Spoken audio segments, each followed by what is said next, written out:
Hi, this is Nathan Curtis from the Marriage Experts series. I'm very pleased to have Dr. Stephen Frew on the line with me today. Dr. Frew is a renowned relationship coach and speaker. He's the author of the book With These Rings, The Three Journeys Within Marriage, and also runs a popular blog called The Marriage Conversation. In today's interview, we'll be talking about conflict and communication in a relationship. So welcome, Dr. Frew. Thanks for taking the time to join us today. Hi, how are you? Nice to be here. To get us started, please tell our audience a little about yourself and your background. Well, I'm a marriage coach, and I'm a coach because I've never really fit into other people's paradigms or models. I've been a farmer. I've been a factory worker. I was a high school dropout. I've experienced assault, plenty of failures and plenty of disappointments, and over the course of my life, I have developed a whole philosophy of talking to people about relationships that are strong and powerful, and will take them through many, many traumas. So I've been fortunate to have some very good mentors, and I've successfully started a number of businesses. I have a large and loving family, and what I do today is coach couples and coach leaders in relationship excellence. Now, what is it that makes your work unique? Well, what's different about the book With These Rings, and I'm writing a second book, From Marginal to Magnificent, How to Make Your Marriage Sing, which should be out this summer. What's different about the With These Rings model is that my wife and I looked at marriage models for a long time before we married. Actually, we dated about 6.5 years, and during that time, we discovered that even though we both had a great deal of psychotherapy and a great deal of education, there wasn't a model of marriage or a paradigm for marriage that really was meaningful to us, so we created our own. And in the book, With These Rings, we have presented a model that I think is very compelling and exciting, and it's different in this way that if people go out to talk about the marriage conversation, typically they get coaching on the aspects of relationship. There's a lot of psychotherapy kind of work there, which is good work. We want people to reimagine marriage. We want them to rethink it. We want them to go to the basic roots of what a marriage is there for and decide and create their own marriage paradigm using our model to help them so that they can create new conversations between partners. In your experience, what causes communication breakdown and conflict in a relationship? Well, really, communication breakdown is a kind of a misconception. The chances are that a couple who is talking about a communication breakdown never really communicated well in the first place. Their lack of communication was obscured by the presence of hormones and new love, a period that can carry a couple 4 or 5 or 6 years, about the time, incidentally, when most couples that are divorcing separate, around the 5, 6, 7-year time.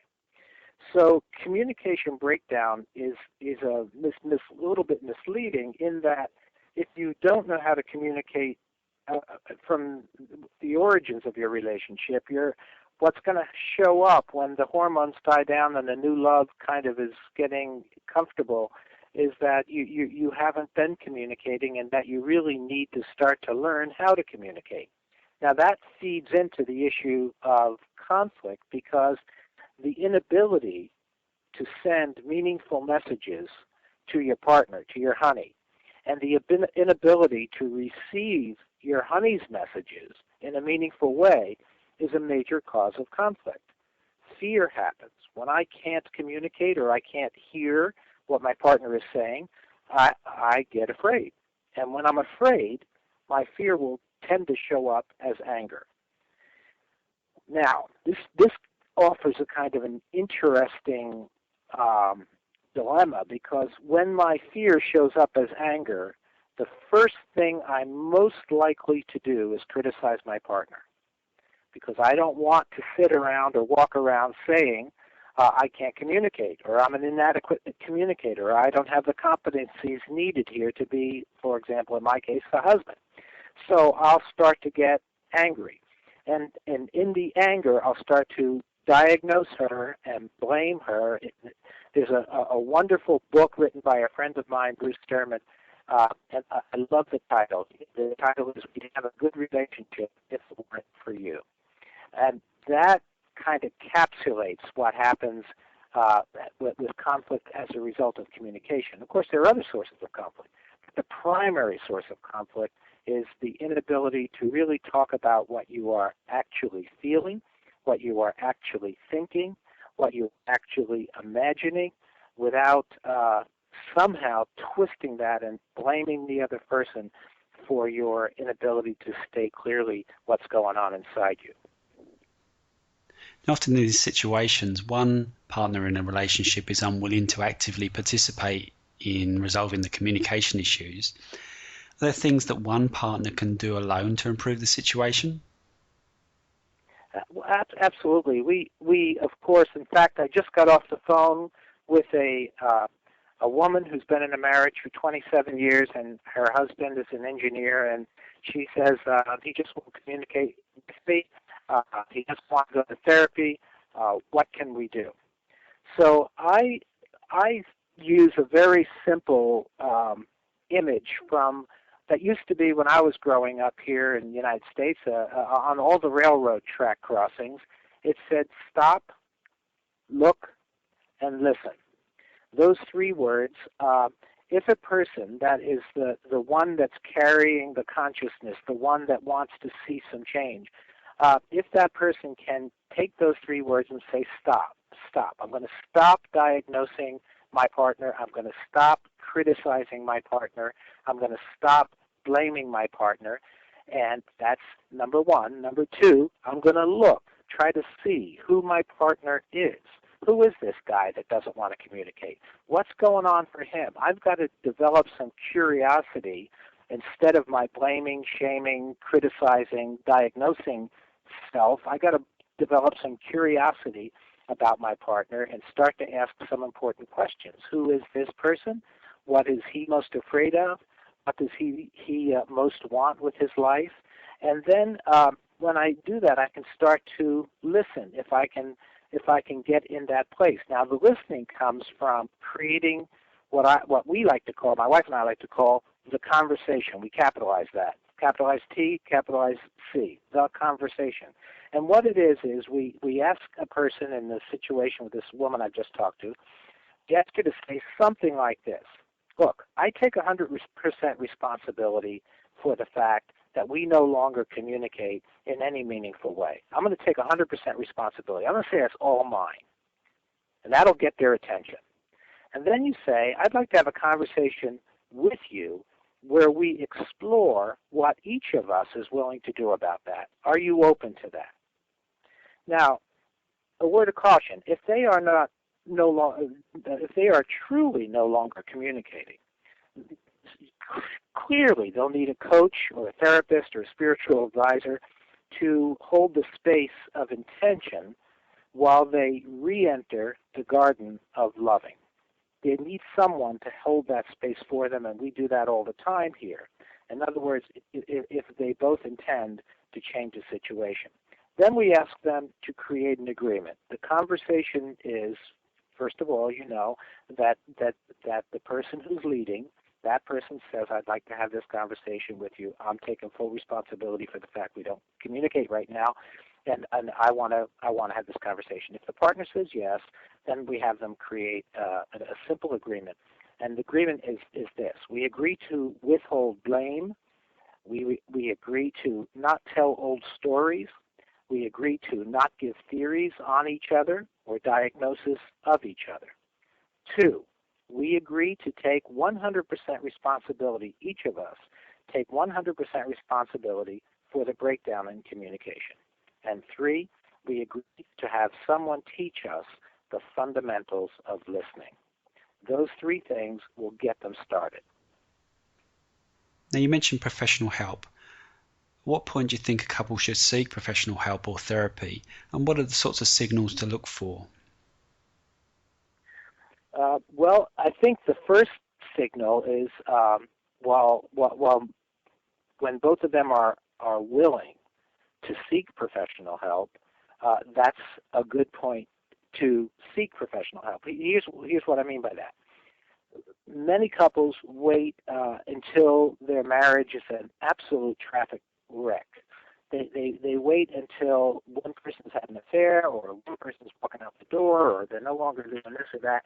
And for me, we wouldn't wait that long to go to a doctor if we were feeling ill. We usually go when the throat is getting sore. We don't wait until we can't absolutely get out of bed anymore. So it's getting sensitive to your own marriage and your own needs in the relationship, and paying attention to that. And usually at that point, both partners are still willing to seek professional help. The second thing is when unhappiness in the relationship is more familiar than happiness. In other words, when a couple is getting aware that chronic arguments or depression or lack of intimate conversation or lack of valuing and cherishing, when those kinds of things are showing up, we call that indicators of a marginal marriage. When those kinds of things are showing up, that's the time to yell help. And the third indicator would be when either person in the partnership says, I think we might want to talk to somebody. If you're a smart partner, you're going to say, yeah, if you think so, let's do it. How would you recommend somebody goes about discussing the possibility of seeking professional help with their partner?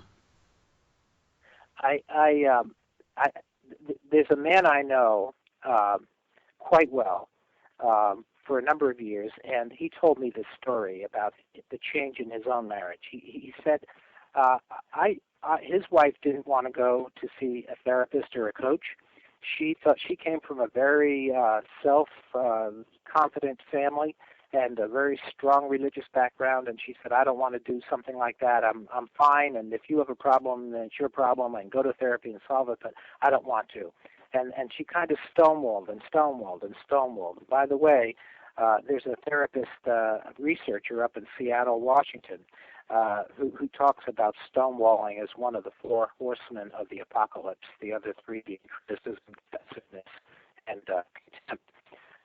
But anyway, so this guy took his wife out to dinner to a very quiet restaurant, and he had a briefcase with him. And she said to him, well, what's in the briefcase? And he said, something for you, but I'll show you at the restaurant. They get to the restaurant. They have a nice light dinner. After the dinner, a glass of wine, he opens the briefcase. Within the briefcase were pictures of them when they were dating. He takes out the pictures one by one, and he said, yeah, I was just remembering this. He shows her that. And he takes another picture out, and he shows her that. And she said, oh, these are kind of cute. And then he takes a letter he'd written to her while in the Army, and he starts to read that. And as he's reading that, her eyes are tearing up. And after he read that letter and they talked for a few minutes, he takes another letter out, a letter she wrote him when she was pregnant with her first child. Now he sort of has her. She's really opening up and she's really feeling his intention. And then he pulls out one of their wedding albums. And within it, along with the pictures of the wedding, was a copy of their spoken vows. And he took those vows out and he started to read them out loud to her. And that evening began both of their agreement, their willingness to go seek professional help, because she could see he wasn't just saying to her, look, I think there's something wrong, probably something wrong with you, and I want to go get some help and fix this. He was saying, look, I love you, and I'm taking us back to the very roots, our personal Garden of Eden. I'm taking you back to the very roots of our love. I want to remind you of the roots of our love, and from us getting in contact with and connection, and a deep connection with the roots of our love, then from there we're going to talk about what we both need to do and get started here. And out of that evening, she agreed to go see a therapist with him, and they started to turn it around. Thank you. That's a great story. Now, your model of marriage changes the conversation. It allows couples to ask new and fresh questions of each other. So how do you respond to couples in other parts of the world that perhaps can't come and see you in person? Well, one of the things that we offer those couples, and we have 4 or 5, I guess. I have 4 or 5 couples that I'm coaching right now that are in different parts of the world. So we do long-distance coaching. What we do is we combine a regular scheduled phone appointment with email coaching so that they can get personal connection through the phone, and also they can email me. We set the the amount of emails and so forth that we do, and we give it some structure so they know what they're doing, some homework, and we get them working both through email, and one of the couples doesn't do email, actually writes me longhand, and I write her back longhand, both of them back longhand, and then we talk on the phone sometimes once a week, sometimes every other week, and occasionally just once a month. But you can do that very, very nicely. It works very well. We've been talking a lot about conflict today. Why do you like to talk about conflict? And aren't we all just a bit sick of arguments? Well, you know what? I think that we all are sick of arguments because arguments tend to be chronically circular. They tend to not get us anywhere because somebody has to be right and somebody has to be wrong, somebody has to be good and somebody has to be bad, somebody has to win, somebody has to lose. What I like about conflict is when I teach people the fundamentals of conflict, what I mean by conflict is actually a pathway to intimate conversation. What conflict really is, if you can distinguish between conflict and arguments, because arguments are just fear-based and anxious and repetitive, but conflict means that we take off our mask and we go deeper, each of us with ourselves, and open some difficult material to each other and begin to take a look at who that person is. The thing about marriage that's so intriguing to me and why I believe marriage is we're meant to partner for life. The thing about marriage is that we are meant to grow. We are meant to continually reveal who we are. We don't reveal at one time at the altar or one time in one conflict. We are always growing. My wife and I have been together for 25 years, and we had a wonderful conflict last week, and I learned some things about her that I really did not know or understand, and she learned some things about me. And we've had all kinds of just fun this week exploring those things that got opened up in that conflict. So conflict is a pathway to intimacy if you learn how to do it. Of course, it's not if you don't know how to do it, but that's the same. The same thing is true about physical intimacy. Physical intimacy isn't very intimate if you don't know how to make love to each other, and it's wonderful if you understand some things about the human body and about your partner's emotions and psychology. So conflict is the real road to intimacy. So to wrap up, if you could summarize one key message you'd like our listeners to take away about improving communication within their relationship, what would it be? Here's the fundamental thing that I want every single couple to hear. We are always communicating.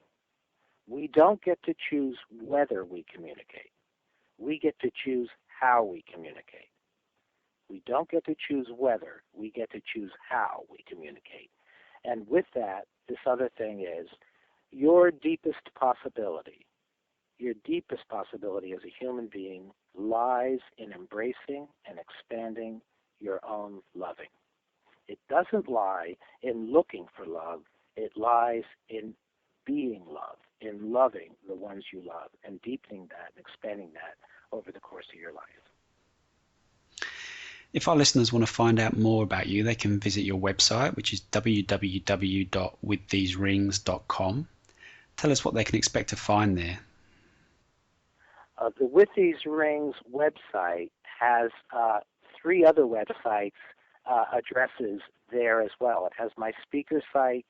It has that's StephenFrew.com. It has the Marriage Conversation, which has 40 or 50 or 60 articles on relationships, and also 30 or 40 podcasts, short stories on relationship that will help couples to get conversation going. And the other website there is marriageconversation.blogspot.com, that we welcome people's comments and getting involved in the marriage conversation. Phone number is 805-527-2600. They can call or email me. We'd love to hear from anyone who is interested in the marriage conversation. Okay, this has been a great discussion on the topic of conflict and communication in a relationship. Dr. Stephen Frew, thank you very much for your time. Thank you.